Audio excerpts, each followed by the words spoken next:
the Aside Hot. Sorry, I wanted to say the evening parliament, but this is Aside Hot, and I am your host for the afternoon. My name is Ifoma Oji, and joining me via Zoom, I have my co-host with me, Sharon and Mchuku. Good afternoon, Sharon. How are you doing this afternoon?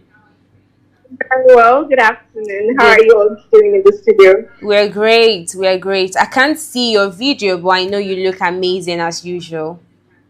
uh-huh. All right, let's move straight to the stories for this afternoon.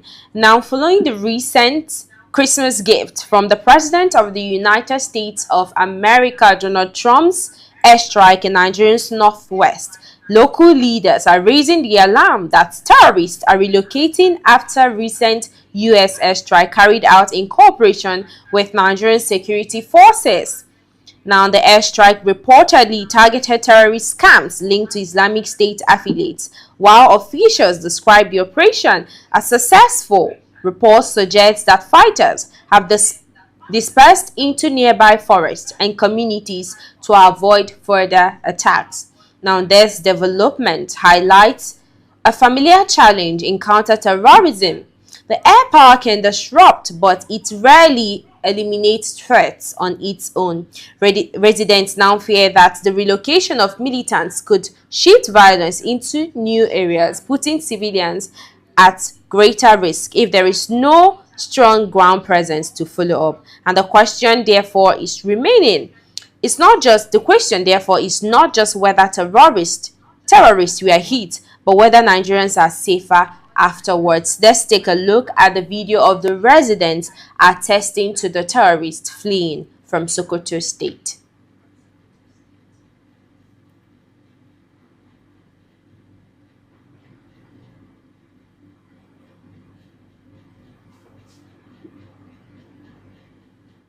Terrorists fleeing their base in Kawuri Kandam and Malgam, where they have dug a well and have as a permanent camp. Kabir Dogo sells local herbs. He says his business was greatly affected by the Lakurawa terrorists. The activities of the Lakurawa terrorists has affected my trade. Aside selling traditional herbal medicine, I used to have a monkey and hyena that I used to entertain people and attract customers to buy my medicine. The Lakurawa killed both the monkey and the hyena and almost took my life. They have disrupted my business and make life difficult for me. While the sect holds extreme religious opinions with which they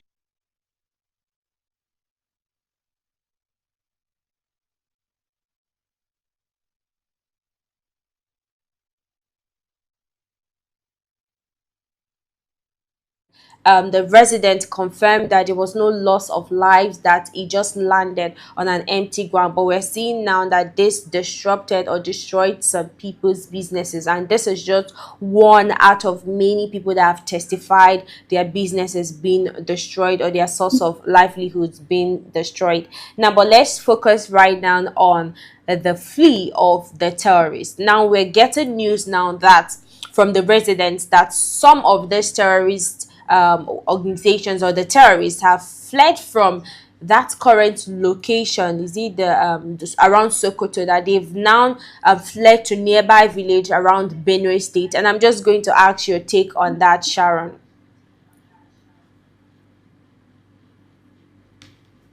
Sharon, are you there? Yes. Can you hear me? Yes, yes. All right. So when I heard about the airstrike attack, I think my initial reaction was, all right, how many people were killed? How many terrorists now were killed? How many camps were burned? That was really what I was interested in. So I don't know what the motive of the United States airstrike attack was, if it was to scare people away from certain areas in Sokoto, or it was to eliminate the terrorists. Because when you look at the statement made by the President of the United States coming out to wish the dead terrorists a happy Christmas, even though they were dead, it suggests that there were some people who would have felt the fatal blow of that airstrike attack. So for me now to hear that, it just came out, it's landed on an empty ground, and no, there were no fatality. No, not that I wanted innocent Nigerians to pay for that. Absolutely not. But I'm talking about these terrorists because truly and sincerely, what those villagers said is actually the truth, right? When you scare people away from a certain area, all they are going to do is just move on to the next available or porous bushes or villages, right? But I just think that the airstrike attack shouldn't end there. Shouldn't Okay. end on Christmas Day. There should be more attacks to ensure that these terrorists are eliminated. Because when you look at the attacks that we see from these terrorists, they make no mistake in ensuring that they take lives, more than one life, when they go for the attack. So I feel like they should also be handed the same treatment. Do you get? So Yes. I just don't like the fact that we didn't see any dead bodies in the sense of the terrorists after those airstrike attacks. And even though some villagers are saying that their businesses were affected, my condolences goes out to them. But this is a bigger issue at hand. But let's talk about our security apparatus right now, because I was thinking that with what happened recently, that is the attack on the terrorist camps, that we're going to see overhaul of security agencies around that area where the attack happened, to at least see to security, that people living in Sokoto are more secure, than to see if these people can actually be fished out and apprehended. But we're seeing now that they are moving freely without being detected, and we're having, according to what I saw in the news, they had few or no presence of the security agencies. Let's talk about that.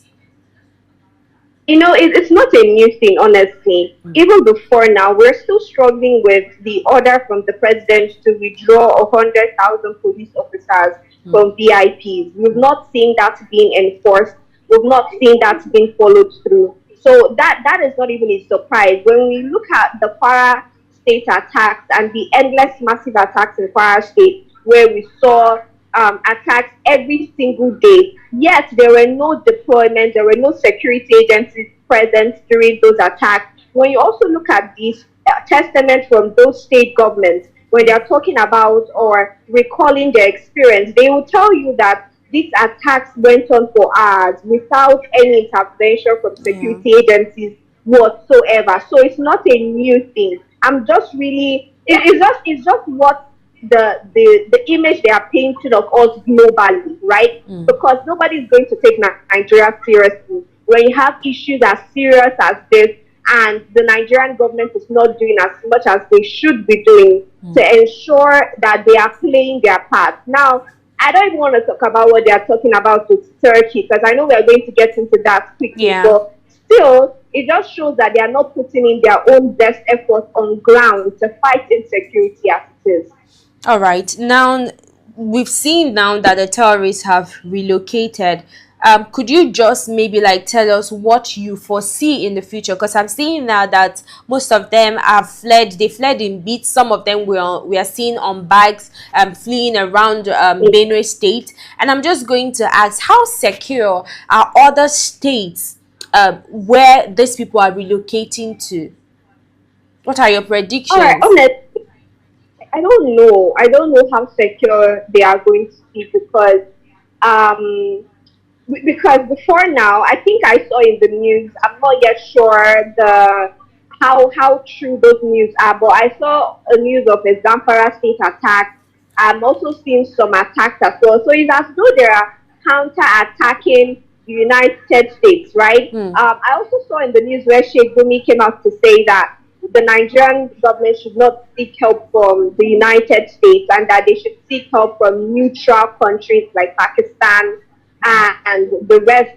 Do you get? So Yeah. I don't understand what the Nigerian government is really doing to ensure security of not just those places that have been hit by abductions, but neighboring villages as well, neighboring towns as well. So I don't see this issue dying down. I see the terrorists fighting back if they are still alive.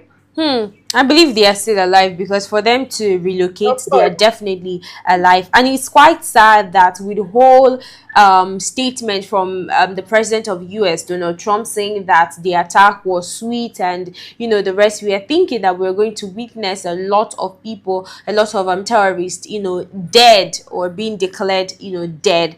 But Exactly. moving on, I think that they should have been follow up from security agencies, from the militants. That was what I was expecting. I was expecting that they were going to, overcrowd that Sokoto state to ensure that they trap these terrorists from fleeing. But we're seeing now that there is little to no security apparatus or security agencies close to the area, and that is why it has emboldened them to leave their location now because of further attacks to a different, location, which I think is quite worrisome, because those locations that they are penetrating right now, we're going to see. I'm not praying so, but for you to have them, they're relocating to other places where I'm already envisaging, a lot of attacks from those communities. And I pray that people in those communities are going to stay safe. But still talking on this particular topic, I equally saw on the news that these terrorists, that they settled in Sokoto state, and most of them married the wife, the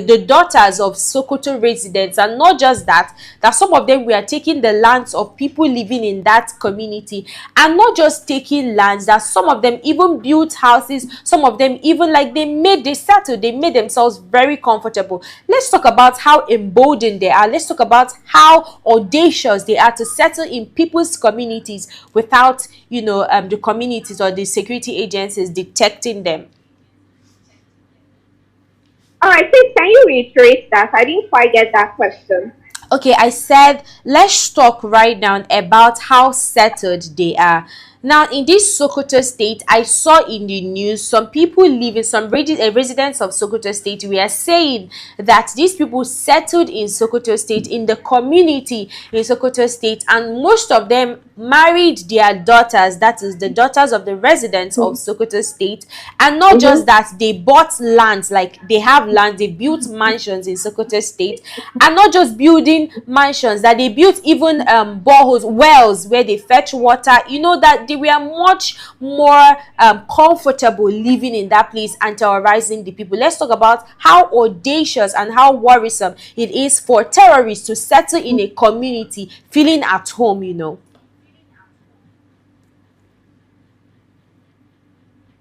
Honestly, I just think that this is the issue, right? These are the complaints that we've been having and we've been facing. The fact that these people have already had settlements in these places where they can freely move around, and it's as though they are lords over those areas. Because this reminds me of a particular kidnapping attempt where someone escaped after being kidnapped and ran into a particular nearby village thinking that he was safe, only to find out that they were all part and parcel of the kidnapping organization that kidnapped him. So these people already have family members, they have loved ones, and when our security and our government agencies say that it's difficult to pin them down or to find out where their location is, it is quite worrisome, because you know that these people have families. You can start from there. I mean, when they want to kidnap people, that's how they also run their operations as well. So I just find that very, very worrisome also. All right, thank you. Well said. Let's move over to the world of entertainment.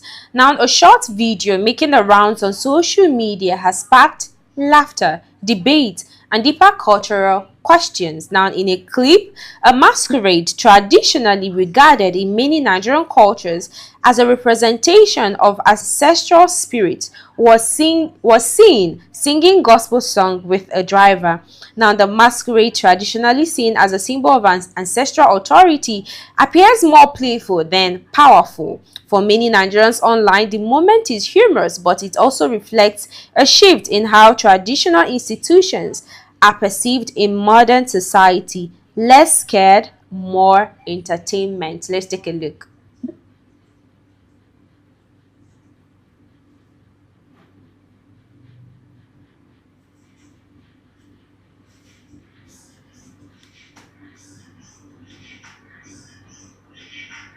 I make I show you love. Okay, no. Merry Christmas. Merry everything. Go front, make I meet you for front. Show. Now wow. Come, you come. I think say the spirit. No, I be woman being spirit. Okay, I get money for you. Okay, no problem, sir. Before I give you money, lead us in prayer. Listen, Ayabiawo.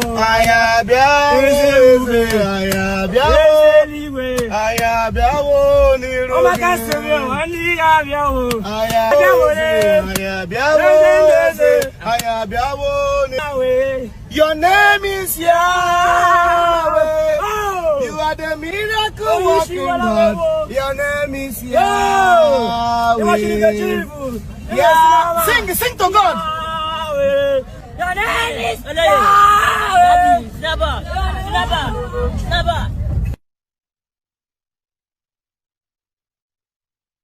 The video we just saw right now. No, I think it's just very humorous. It's Yeah. really funny that really this is what a quote mole has been reduced to. Because I remember growing up how they used to be, feared, and how kids used to run around them and all of that. And I also think that the economy of Nigeria has a huge role to play here. Because someone said in the comments, the gods are hungry. The gods will do anything to put food on their table. And I just think that even though it is something to laugh about, it's also something that we should maybe pause a little and think about. Anybody's ready to do anything in order to put food on their table. Yeah. That's just because of how hard things have become, how hard things are now for every single Nigerian, whether you are a traditionalist, a Muslim, a Christian. It just shows how bad things are, even to feed, putting food on the table. You don't know if that tomorrow has eaten in the last 2 days, or if he has put food on the table of his kids. So if they ask him to even pray, he's going to pray. We just saw him singing worship songs. So I just think it also boils down to how bad things are in the country. Yeah, definitely. I'll just read some of the funny comments here. Somebody said, "No be Douglas for where we be this." Now another person says, "This country creates gangan." Another person is saying, "No, this man na where I swear, power of money, juju they worship God. This is how you people feel beggars in the society." Another person said, "Masquerade never chop in the hustle for daily bread." All right, I think you've said it all, Sharon. It's I know this is quite humorous. It's quite funny to see the eye of the gods, or see the gods, singing worship song in the public. But at the same time, let's pause and ponder the reason why we're seeing the gods,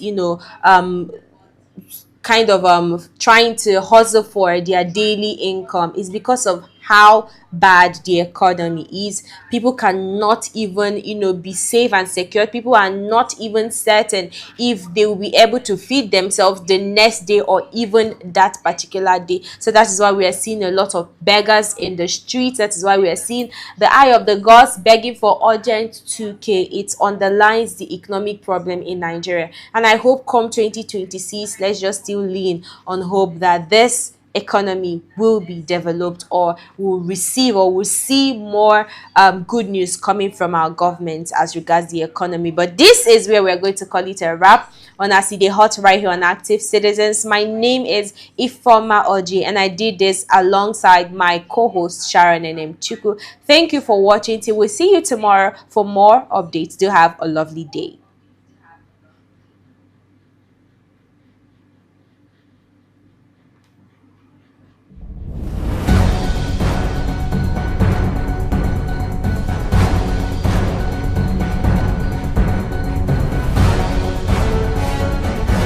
Shasha.